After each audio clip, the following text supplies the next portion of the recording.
Baik. Sebelumnya, Assalamualaikum warahmatullahi wabarakatuh. Selamat siang, salam sejahtera untuk kita semua. Sebelumnya, saya ucapkan terima kasih ya kepada Ibu Rizky Nifsi Ramadini Magister Sains, selaku dosen pengampu mata kuliah Anatomi dan Fisiologi Manusia, yang telah memberikan kami kesempatan untuk memaparkan materi yang berjudul Sistem Rangka. Pertama-tama, izinkan saya memperkenalkan diri. Saya Lutfia Ramadhani sebagai moderator dan rekan-rekan saya ada Ar-Rahma Mulyani Putri sebagai pembaca materi, Najwa Sasmita Zahwa sebagai pembaca materi, Nakila Rahmatikda sebagai pembaca materi, Via Trisna Agustin Notulen, dan Aziz Latif Kowi. Pemaparan yang pertama akan disampaikan oleh rekan saya, Nakila.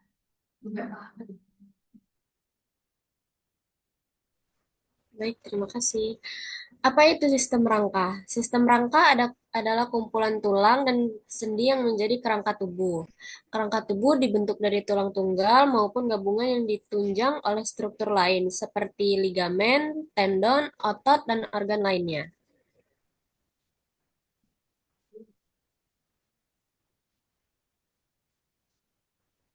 Adapun fungsi sistem rangka. Yang pertama, menopang tubuh sebagai tulang tulang membentuk kerangka yang menahan berat badan dan memberi bentuk pada tubuh. Yang kedua, melindungi organ vital seperti rangka melindungi organ dalam yang lunak seperti otak, jantung, dan paru-paru dari cedera fisik. Yang ketiga, memungkinkan gerakan bersama otot dan sendi.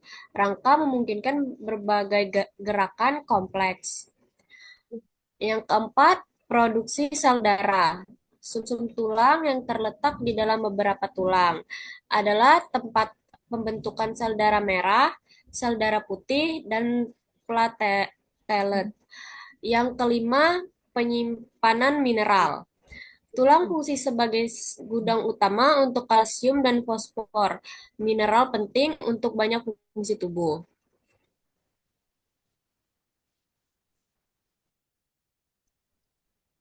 Rangka manusia disusun oleh dua bagian utama, yaitu yang pertama ada rangka aksial dan yang kedua ada rangka apendikular.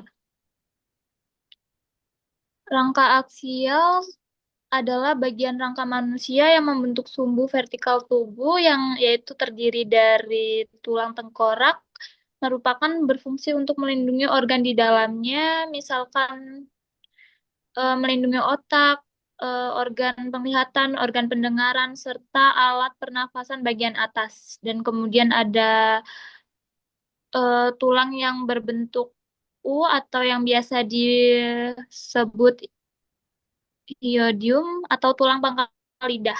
Kemudian ada tulang belakang, merupakan tulang yang memanjang mulai dari leher sampai tulang ekor. Kemudian ada tulang dada serta tulang rusuk.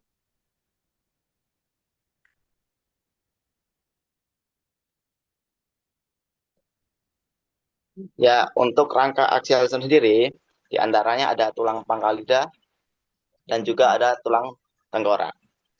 Untuk tulang pangkal lidah sendiri atau hyoidium ini memiliki struktur atau di dalamnya itu di antaranya kayak amandel lidah atau tansial, amandel langit-langit di tenggorokan, jendela buntu, kiskrovalatia papita, terus celah lidah, tubuh lidah, dan celah ujung. Itu untuk bagian dari pangkal lidah. Untuk bagian tengkorak sendiri tak kalah penting karena tengkorak adalah bagian yang melindungi otak. Di antaranya tulang yang melindungi otak adalah tulang baji. Itu seperti di gambar. Itu fungsinya untuk melindungi otak bagian bawah jika terbentur. Dan juga tengkorak dahi, tengkorak mata ya, itu untuk bagian mata. Selanjutnya tulang hidung, itu tulang hidung sendiri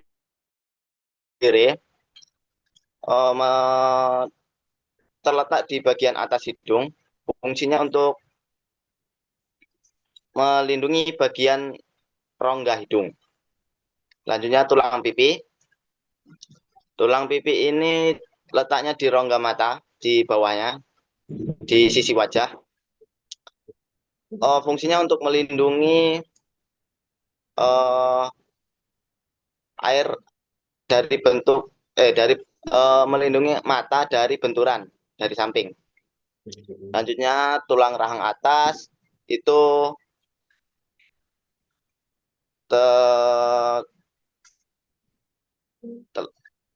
terdiri terletaknya di mulut bagian tengah wajah itu untuk menopang gigi.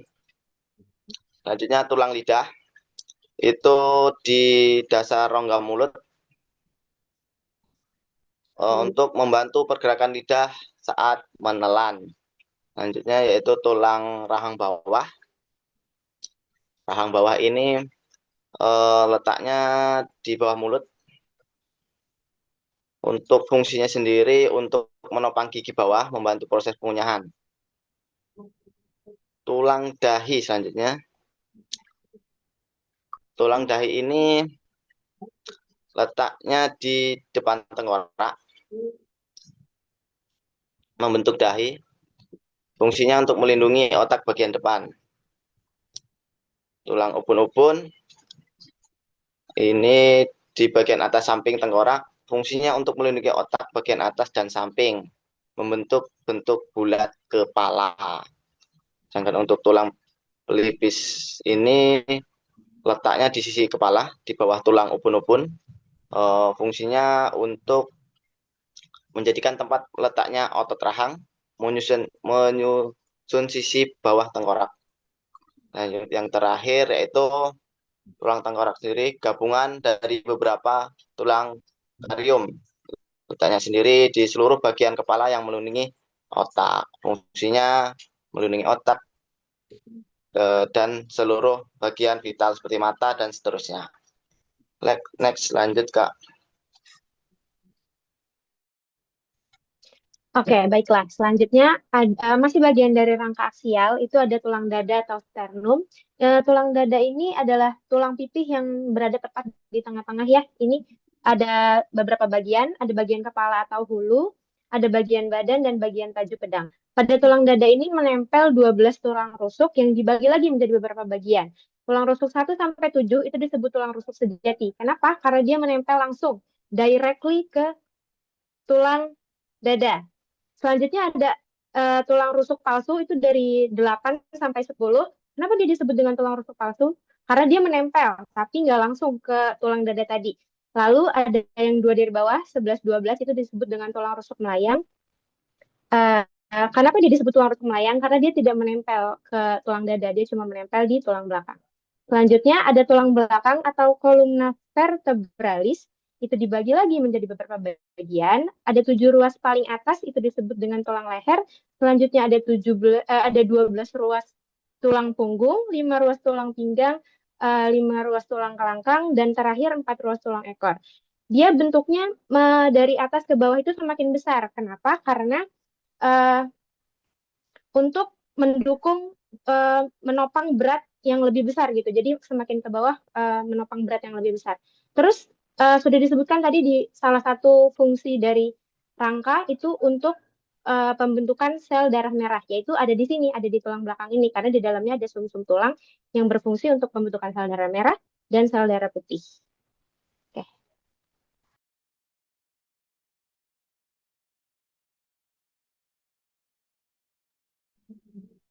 Selanjutnya ada rangka apendikuler, merupakan bagian rangka.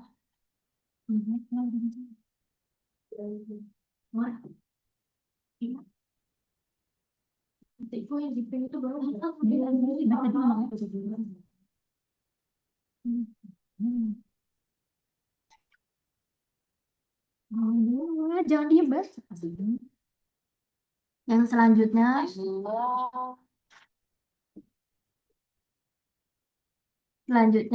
ada rangka apendikuler, merupakan bagian rangka manusia yang menyusun rangka ekstremitas atau alat gerak, yaitu bagian rangka manusia yang terdiri dari tulang-tulang anggota gerak, tangan, dan kaki, beserta tulang yang menghubungkan ke rangka utama, tulang bahu, dan panggul.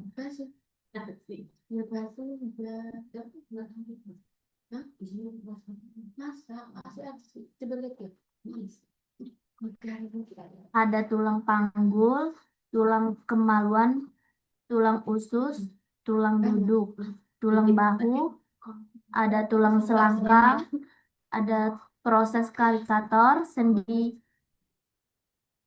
akromoklau, kepala humerus, soket bahu, tulang lengan atas, tulang rusuk.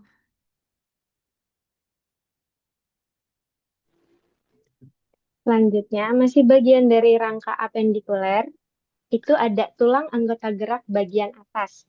Tersusun dari beberapa bagian. Yang pertama ada tulang lengan atas, tulang pengumpil. Nah, tulang pengumpil ini dia yang lurus dengan lurus dengan jempol. Terus tulang hasta itu yang lurus dengan tulang kelingking. Dua tulang ini memungkinkan terjadinya gerakan rotasi dan menekuk siku. Lalu selanjutnya ada tulang pergelangan tangan, tulang telapak tangan, dan tulang jari-jari tangan. Oke, selanjutnya yaitu tulang gerak bagian bawah. Tulang gerak bagian bawah yang pertama itu ada tulang selangkang. Itu letaknya di bagian punggul dan menghubungkan tulang belakang dan tulang paha. Fungsinya sendiri untuk tempat meletaknya tulang tangkai bawah. Lanjut, tempurung lutut. Nah, atau petala. Letaknya di depan sendi lutut. Jadi dia tuh sebagai depannya lutut. Fungsinya untuk melindungi sendi lutut dari benturan. Selanjutnya yaitu tulang betis atau fibula. Letaknya itu di sisi luar tangkai bawah sejajar dengan tulang kering. Fungsinya sendiri untuk menjaga keseimbangan. Lanjut, tulang kering atau tiba. Tulang kering ini letaknya di bagian depan tangkai bawah. Letak besarnya di tulang betis. Fungsinya sendiri untuk menopang berat badan dan berdiri dan juga berjalan. Yang terakhir tulang pergelangan kaki. Ini di antara untuk letaknya sendiri di antara tulang kering dan telapak kaki. Fungsinya untuk menghubungkan tangkai kaki dengan telapak kaki. Dan untuk tulang gerak bawah ini kegiatan yang sering dilakukan seperti lari yang menopang badan kita. Jadi tulang anggota gerak ini yang berperan penting saat kita beraktivitas. Mungkin itu selanjutnya.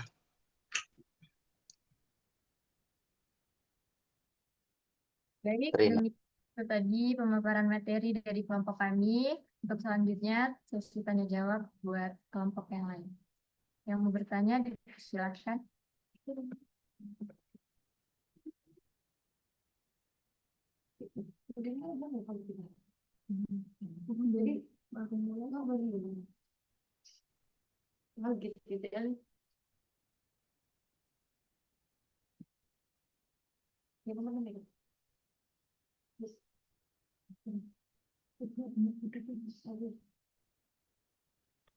Izin nanya. Ya. Dalam sistem rangka manusia dari kelompok 2. Dalam sistem rangka manusia, tulang apa yang paling panjang?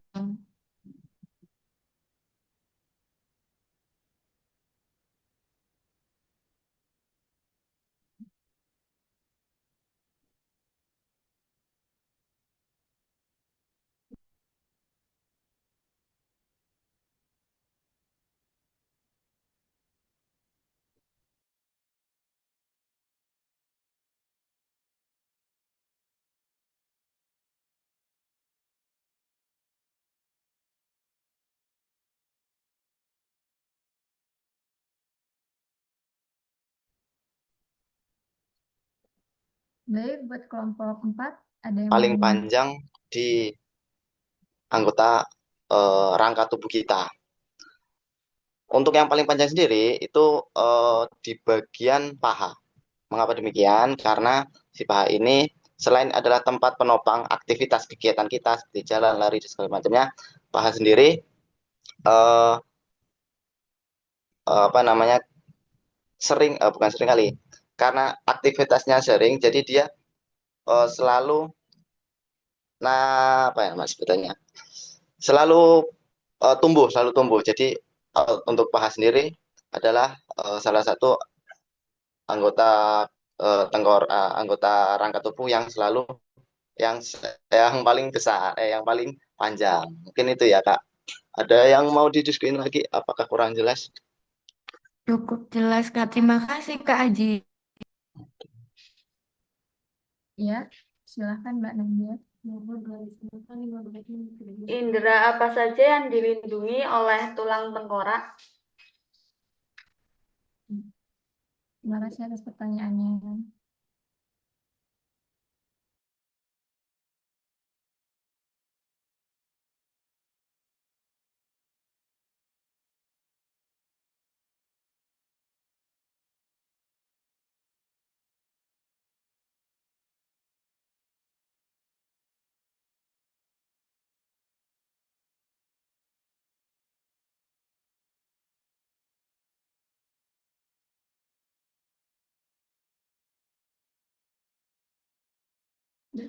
Maaf buat Mbak Nanja, pertanyaannya boleh diulang?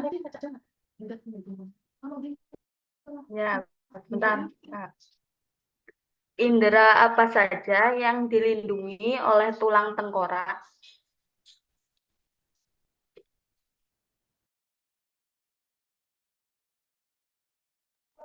Ya izin menjawab ya silakan Kak Ama. Oke, makasih ya Ziz. Sebelumnya makasih pertanyaannya Kak Nanja, izin menjawab. Untuk indera apa saja, ini kita bicara soal indera ya. Indera apa saja yang dilindungi oleh tulang tengkorak? Karena tulang tengkorak itu di bagian kepala. Jadi kalau indera, indera penglihatan, mata, indera eh, indera pendengaran, telinga, indera penciuman ya. Oke, baik. Terima kasih, Kak Rahma. Sama-sama.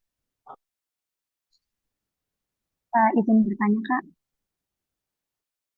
Iya, dari kelompok berapa, Kak? Saya Siti Anikma dari kelompok 5. Pertanyaannya itu bagaimana sistem rangka dan sistem otot itu berinteraksi dan bekerja sama sehingga dia tuh bisa menghasilkan gerakan gitu. Terima kasih. Terima kasih atas pertanyaannya, Kak.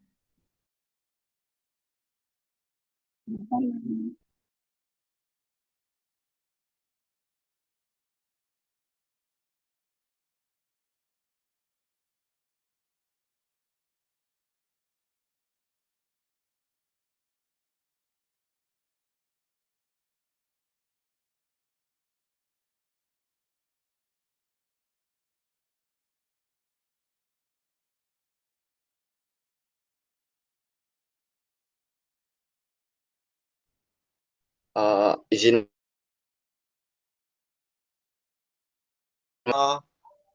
rangka gerak kita tubuh kita itu bisa terkoneksi intinya bisa terkoneksi pada otak gitu kan Kak ya seperti yang kita tahu sendiri eh, inti dari organ tubuh kita yaitu otak sensor gerak sensor rasa itu gimana Kak Otot.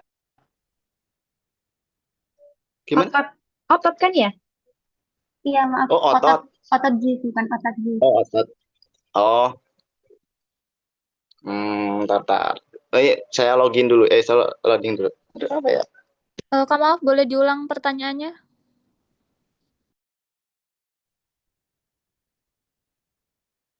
Bagaimana sistem rangka dan sistem otot itu bekerja sama dan berinteraksi sehingga bisa menghasilkan suatu gerakan.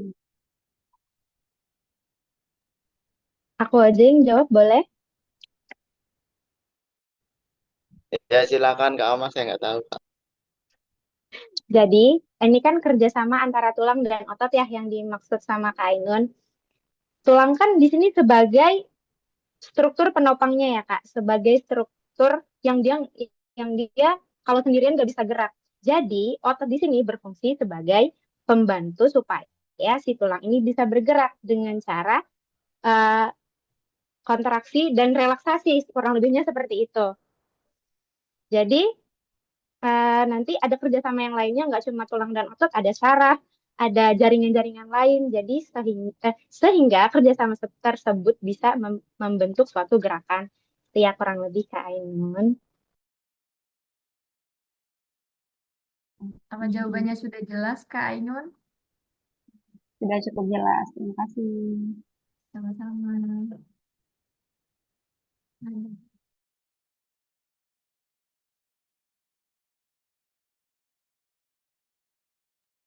Buat kelompok yang lain, ada yang masih mau bertanya?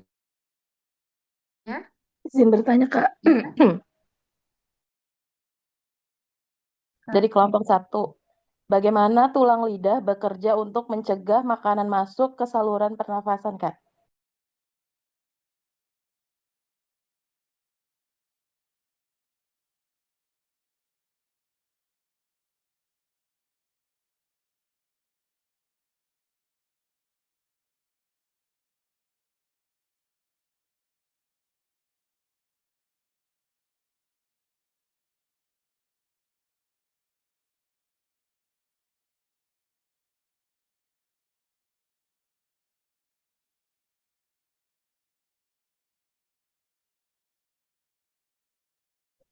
Kak Putih, maaf, pertanyaannya boleh diulang sekali lagi? Bagaimana tulang lidah bekerja untuk mencegah makanan masuk ke saluran pernafasan? Jelas, Kak? Jelaskan. Oh, oke. Ya, ya, paham, paham. Izin menjawab ya. Kenapa sih ada makanan yang nggak bisa masuk ke saluran pernapasan? Kita punya yang namanya epilog. Epilog ini kayak katup. Maaf, Oh ya, iya Mas Eva. epiglotis. Epiglotis. Oke, epiglotis ya guys. Itu ya intinya katup yang bisa kebuka dan bisa tertutup eh, atas itu letaknya itu di dekat sama si lidah itu tadi. Laring, Ngapa? laring. Laring ya itu bahasanya laring guys. Jadi kita punya sistem yang sangat canggih yang membuat ya otomatis guys. Jadi nggak bakal bisa tuh mungkin bisa dalam hal mungkin nggak sengaja ketika kita minum mungkin tiba-tiba keluar dari hidung gitu kan. Nah, itu salah satu apa ya hal yang proses apa tuh fungsi apa napas kita sama si mulut kita itu ke ini ke apa namanya bersamaan langsung bersamaan. Jadi kita apa ya otak kita jadi blank mungkin ya katakanlah seperti itu. Jadi intinya kenapa kita punya aduh kita bisa nggak keselak mungkin karena kita punya si katup ini epilotis namanya. Tapi untuk rekan-rekan saya yang bisa menambahkan. Aku izin nambahin ya. Untuk Kak Putih kan tadi pertanyaannya peran tulang pangkal lidah ya. Untuk supaya makanan itu nggak masuk ke saluran pernapasan. Sebenarnya di sini yang berperan itu bukan tulang pangkal lidah, tapi yang katup yang disebutin sama Aziz tadi, epiglotis. Ketika kita menelan, epiglotis ini secara otomatis menutup saluran pernapasan. Gitu. Jadi bukan tulang pangkal lidah ya, Kak. Gitu aja sih. Terima kasih. Terima kasih, Kak. Jelas buat jawabannya Kak Putih. Sudah, Kak.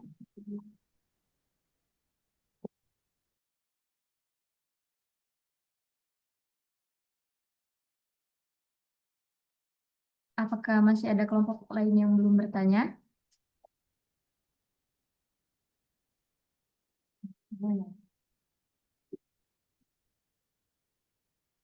Baik, jika sudah bertanya semua, demikian presentasi dari kelompok kami. Mohon maaf jika ada kesalahan kata saat kami menyampaikan materi. Saya akhiri. Wabillahi taufiq wal hidayah. Wassalamualaikum warahmatullahi wabarakatuh. Waalaikumsalam warahmatullahi wabarakatuh. Waalaikumsalam warahmatullahi wabarakatuh.